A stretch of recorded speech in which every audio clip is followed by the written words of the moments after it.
Hi everyone, this is our channel Around My Story. Please like, share and subscribe. Bonjour, je m'appelle Brenda et voici comment je me suis ridiculisée à l'âge de 14 ans. Avant de vous raconter mon histoire, permettez-moi de souligner quelques points. Tous les adolescents éprouvent parfois un peu d'anxiété. Il s'agit en fait d'une réaction normale au stress et cela les aide parfois à faire face à des situations accablantes. Pour beaucoup d'adolescents, des choses comme parler en public, les examens finaux ou même sortir avec quelqu'un peuvent provoquer des sentiments d'anxiété. Pour certains adolescents, cependant, l'anxiété peut aller au-delà de ces symptômes typiques et affecter négativement les relations amicales et familiales, la participation aux activités et même leur travail scolaire. Et ne me faites pas dire qu'être un adolescent ressort du sang du diable. Ok, c'était une blague innocente, mais je le pense vraiment. Donc, j'étais assise en classe, derrière le gars le plus mignon de ma classe. Son nom était Josh. Et je voulais juste lui demander son numéro de téléphone, mais j'étais terriblement timide et j'avais très peur d'être rejetée. Mais le moment du bal de l'école approchait. Je voulais y aller avec lui, mais il n'y avait aucun moyen de le faire en face à face. J'ai essayé de surmonter mon anxiété et je me suis convaincue d'y aller. J'ai débattu avec moi-même pendant un certain temps, manquant la plus grande partie de la leçon en classe de ce jour-là, avant de me décider à lui demander. Je lui ai demandé, et il a accepté. Il a lentement pris mon téléphone, a tapé son numéro et me l'a rendu. Je me suis sentie soulagée, j'avais obtenu le numéro. Je veux dire, j'avais tort, il n'y avait pas de quoi être inquiète. J'avais aggravé la situation dans mon esprit par rapport à la réalité. C'était agréable de réaliser que j'étais anxieuse pour rien. D'en finir et d'avoir son numéro. Je suis rentrée à la maison plus tard ce jour-là et j'étais si excitée d'appeler ou d'envoyer un SMS à Josh. Mais comme je suis timide socialement, j'ai essayé de lui envoyer un message. Mais le message n'a pas été délivré. J'ai vérifié le numéro qu'il m'a donné et j'ai remarqué qu'il comprenait le chiffre 911, ce qui m'a indiqué qu'il m'avait donné un faux numéro de téléphone pour éviter que je le contacte. Je me suis soudain rendu compte à quel point j'avais agi bizarrement envers lui. Je n'avais pas de grand lien avec ce garçon avant de lui demander son numéro. Il n'y avait pas de relation entre nous. Alors j'ai dû lui faire peur en lui demandant son numéro. Je lui ai également demandé en plein cours en lui tapant sur l'épaule. Il n'y avait rien de naturel ou même de normal dans ma façon de procéder.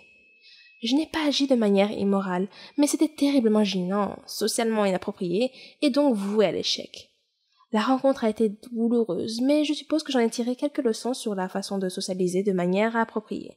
J'ai également appris qu'il est incroyablement facile de ne pas voir les signes évidents que les autres personnes vous donnent lorsque vous êtes anxieux, car vous êtes tellement absorbé par vous-même que vous ne voyez pas les signaux sociaux. En repensant à la façon dont il était clairement mal à l'aise face à ma demande, ce qui l'a fait comprendre en ne souriant pas et en hésitant à accepter de taper le numéro. Si j'avais été concentrée et que j'avais prêté attention, j'aurais peut-être remarqué son comportement et la façon dont il reflétait clairement ses sentiments à mon égard et face à notre échange. Cela m'amène à me poser la question suivante. Est-il plus facile d'avoir une anxiété fonctionnelle que d'être prisonnier de sa propre coquille, figé par l'anxiété? C'est peut-être le moindre des deux mots. S'occuper est souvent le moyen de rester figé dans sa coquille avec l'anxiété. Mais pour moi, cette expérience s'est transformée en objectif et a renforcé ma confiance en moi. Je vois cela comme une étape, mais ensuite, l'amélioration de l'estime de soi et de la confiance en soi vous permettra de fonctionner sans anxiété. C'est le but ultime. Mais vous savez quoi? Écrivez votre propre histoire. Vous ne pouvez pas continuer si quelqu'un l'écrit pour vous. Beaucoup de jeunes à l'école ressentaient la même chose. Ils ne se sentaient pas bien. Et je ne savais pas pourquoi. Les adolescents se reconnaîtront ce qui est effrayant et aggrave l'anxiété. Il faut y aller pour savoir que l'on est bien à l'école, et on ne peut le savoir que si l'on y va. Surmonter l'anxiété n'est pas une question de hippie ou de charabia. Il m'a fallu des années pour surmonter ce que j'appelle la peur de la vie, et je l'ai appris à la dure. Alors, est-ce que la blague du diable a un sens? À l'âge de 15 ans, je m'occupais de ma mère malade, de mon père alcoolique et de mon jeune frère. Je travaillais dans une pizzeria pour que ma famille ait de quoi manger. Ma mère souffrait d'une maladie mentale. Ses hallucinations étaient effrayantes. Parfois, elle détruisait des choses dans la maison. Mon père se rendait physiquement malade en buvant trop. Il était souvent en retard au travail et sa vue se détériorait. Je devais m'occuper de mon frère de 6 ans. Je restais éveillée la nuit et lorsque je m'endormais enfin, je faisais des cauchemars dans lesquels je voyais mon père mourir ou mon frère être emmené. Pour faire face au stress, j'ai commencé à faire des choses comme mon père à l'automne de ma première année de lycée. Cela a détendu tous les muscles de mon corps. J'ai bien accueilli l'engourdissement, mais mon père n'en a pas fait une bonne image.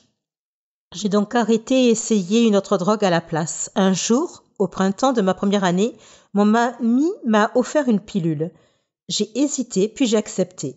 20 minutes plus tard, je me sentais heureuse et légère, comme si mon corps était un nuage. Tout le stress et les soucis concernant ma famille ont disparu pendant des heures. Après cette seule pilule, j'en voulais plus. Mon ami connaissait un dealer, alors je lui donnais l'argent et il m'en donnait plus. Ces pilules n'étaient pas bon marché et mon salaire de la pizzeria n'était pas suffisant. J'ai demandé à mon ami « Tu connais quelqu'un qui pourrait me trouver un meilleur emploi ou autre chose ?» Il m'a répondu « Pas vraiment.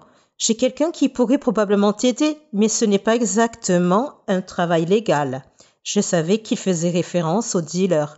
J'avais besoin d'argent. Quelques jours plus tard, j'ai rencontré Victor, le dealer, devant sa maison. Il m'a invité à entrer. Sa maison était faiblement éclairée, mais beaucoup plus belle à l'intérieur qu'à l'extérieur. Victor m'a dit de m'asseoir. J'ai essayé d'être confiante et lui ai dit que je cherchais à gagner de l'argent. Il a acquiescé. Comme vous êtes un client fidèle, je vais vous proposer quelque chose. As-tu déjà vendu avant? Mes yeux se sont élargis et mon cœur a sauté un battement. Non. Il a hoché la tête et m'a tendu un sac en disant comme test. Il m'a donné des instructions puis a dit « Je ne joue pas avec mon argent. Si je découvre que tu me trompes de quelque façon que ce soit, ce ne sera pas joli, compris ?»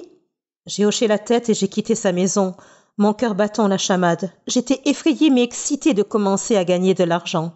Après avoir vendu mon premier lot, Victor est venu me chercher à l'école dans sa voiture. Je lui ai donné l'argent. Il avait l'air content et m'a proposé de m'en donner plus. Bientôt, j'apportais à Victor de l'argent qu'il ne pouvait même pas gagner. Je pouvais maintenant m'acheter des choses. Le fait d'être défoncé m'a permis de m'occuper de ma famille sans me sentir accablé ou anxieux. Quand j'étais sobre, je n'arrêtais pas de m'inquiéter de tout ce qui pouvait arriver à mon père, à ma mère et à mon frère. Mais après avoir pris une pilule, je flottais au-dessus de mes problèmes et mon esprit était vide. Les pilules m'ont même aidé à échapper au cauchemar. Bientôt, j'avais besoin d'une pilule toutes les quelques heures. Si je n'en prenais pas, j'avais des douleurs dans tout le corps et de graves maux de tête. Pendant ma première année de lycée, certains de mes amis d'enfance ont commencé à s'inquiéter de mon attitude suspecte. À l'extérieur, je souriais et rassurais mes amis. À l'intérieur, j'avais honte. Allais-je vraiment comme mon père et me détruire comme ça? Mes parents n'ont pas remarqué ou ne se sont pas souciés de ce que je faisais, même lorsque je prenais une pilule devant eux. Un jour, je me suis évanouie à la maison. Je me suis réveillée couvert de vomi sur le sol de ma chambre. Ma mère est entrée dans la pièce et m'a regardée. Elle n'a pas dit un mot, elle est juste sortie. Je m'attendais à ce qu'on me crie dessus, pas à ce silence froid. C'était mon pire moment, allongée dans mon vomi, avec ma mère qui semblait indifférente. J'ai réalisé que j'étais seule. J'étais la seule à pouvoir prendre soin de moi et je devais m'arrêter. Mais les symptômes de manque étaient si forts que je ne pouvais pas passer une journée sans prendre une pilule. J'ai appelé mes grands-parents au début de ma première année et je leur ai demandé de venir chercher mon petit frère pour vivre avec eux et ils ont accepté. Pendant cette période, je me défonçais encore beaucoup, mais j'ai réussi à prendre la décision la plus intelligente de ma vie. J'étais fière d'avoir sorti mon petit frère de ce pétrin. Au début de ma dernière année, je travaillais toujours à la pizzeria et je dealais toujours pour Victor. Mon père était physiquement malade et ma mère était déconnectée de la réalité. Une nuit, environ 1 an après le départ de mon frère, la clarté est venue alors que j'étais allongée en silence dans ma chambre. J'allais passer mon baccalauréat le semestre suivant et je devais faire face à l'avenir. Mes grands-parents étaient âgés. Qu'arriverait-il à mon frère une fois qu'il serait parti? Que m'arriverait-il si je continuais à prendre des pilules? Moi seule pouvais changer ma vie. Je savais que j'étais dépendante et que la première étape pour devenir sobre était de me l'avouer. J'ai pensé à toutes les décisions stupides que j'avais prises. J'aurais pu simplement rester à l'écart. Mais maintenant, 3 ans plus tard, cette honte me titille parfois et me rappelle que je ne veux jamais y retourner. Puis, en octobre de ma dernière année, j'ai agi. J'ai vendu mon dernier lot, j'ai donné son argent à Victor et je lui ai dit que je ne vendrais plus rien. Il m'a laissé partir assez facilement. J'ai cherché les symptômes de sevrage. Je savais que je devrais manquer l'école aussi, parce que j'avais lu que le sevrage physique dure 1 semaine. C'était encore pire que ce que j'avais lu. J'avais mal partout et je me sentais extrêmement faible. Je tremblais et je vomissais plusieurs fois par jour, au point que mon vomi n'était plus que de l'eau. Je transpirais, mais j'avais froid. Je n'avais pas les moyens d'aller dans une cure de désintox. Toute la semaine, je suis restée allongée dans mon lit. J'avais dit à quelques amis proches que j'arrêtais de fumer et que je les appellerais pour leur dire comment je m'en sortais.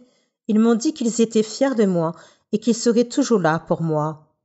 J'ai réalisé que je n'avais pas à affronter mes démons seule. Ma mère continuait à se parler à elle-même dans le salon, tandis que mon père faisait ce qu'il fait toujours. Mais j'avais des amis pour me soutenir dans les moments difficiles. J'ai manqué presque 1 mois d'école et ma moyenne a beaucoup baissé. En fait, ce trimestre-là, j'ai échoué à 2 cours à cause de mes absences. Je savais que si les gens connaissaient ma situation réelle, je pourrais être placée en famille d'accueil. À ce moment-là, je ne voulais pas être séparée de mes parents, alors j'ai dit à mes professeurs que j'avais des problèmes familiaux. Certains professeurs avaient entendu des rumeurs selon lesquelles je prenais des pilules. Mon professeur d'anglais m'a dit « Je suis fière que tu aies décidé de changer pour le mieux. Tu es une fille intelligente et j'espère que tu resteras sur le bon chemin. » Sa réponse m'a presque fait pleurer. Je n'avais jamais entendu personne, pas même mes propres parents, me dire qu'ils étaient fiers de moi. Une fois que je suis retournée à l'école, j'ai fait tous mes devoirs. Je n'ai jamais manqué un cours et j'ai eu d'excellents résultats à tous les examens. Je suis entrée à l'université. J'étais enfin sur la bonne voie. Mais la vie n'est pas devenue beaucoup plus facile une fois que j'étais sobre. L'entrée à l'université était accablante car je n'étais pas habituée à la quantité de travail demandé par les professeurs. Il était difficile de rester sobre malgré les doutes. Je croyais que je n'étais pas assez bonne pour l'université et que si je faisais une petite erreur, je retournerais à la case départ. Au lieu de m'engourdir, j'affronte mes démons et je les libère. C'est bien mieux que de ne rien ressentir du tout. Il y a beaucoup de raisons de détester quelqu'un. Peut-être qu'il vous a fait du mal, peut-être qu'il est grossier ou qu'il vous a blessé. Il y a beaucoup de raisons. Mais détester quelqu'un parce qu'il a plus de succès, au point de vouloir le tuer, c'est un peu tordu à mon avis. Je m'appelle Célina. J'ai 17 ans. Ma mère est une chef cuisinière très célèbre. Elle a même sa propre émission de cuisine que beaucoup de gens regardent dans tout le pays. Elle est douée et très créative. Elle a aussi une grande personnalité. Elle s'est occupée de nous toute seule après la mort de mon père dans un accident d'avion. Tout a commencé en cuisinant le plat préféré de ses voisins. Maintenant, elle est connue dans tout le pays. Elle a été invitée dans plusieurs émissions de télévision où elle a raconté son histoire inspirante. Je suis tellement fière de ma mère. Tout ce que nous avons aujourd'hui, c'est grâce à elle. Tout le monde l'aimait. Enfin, tout le monde sauf Katrina. Katrina était la chef vedette avant qu'il ne laisse ma mère diriger l'émission de cuisine, malgré ses talents de cuisinière qui ont fait perdre énormément d'argent à l'émission. Le meilleur mot que je puisse trouver pour la décrire est un serpent rampant. Sa jalousie et son mépris envers ma mère sont insupportables. J'ai toujours eu l'impression qu'elle complotait contre ma mère. Ce qui est un peu ridicule, mais je n'ai pas pu m'en empêcher. De temps en temps, je disais à ma mère de faire attention et de se méfier de Katrina. Mais elle me disait toujours que tout allait bien, que même si Katrina ne l'aimait pas, rien n'allait se passer. Alors je souriais, un peu nerveuse et un peu inquiète. Je ne pouvais pas savoir qu'elle serait bientôt confrontée au danger.